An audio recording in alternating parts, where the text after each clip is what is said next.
Uy, super lutong. Pork belly in air fryer. Like 45 minutes natin in air fryer yan. Di ba? Ang lutong.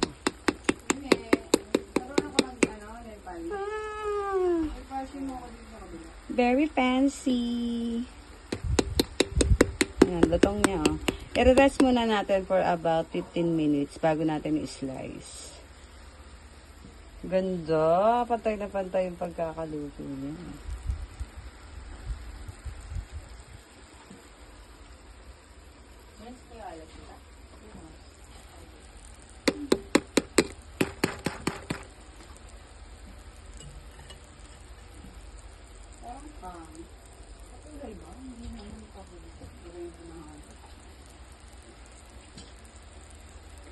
Sarap.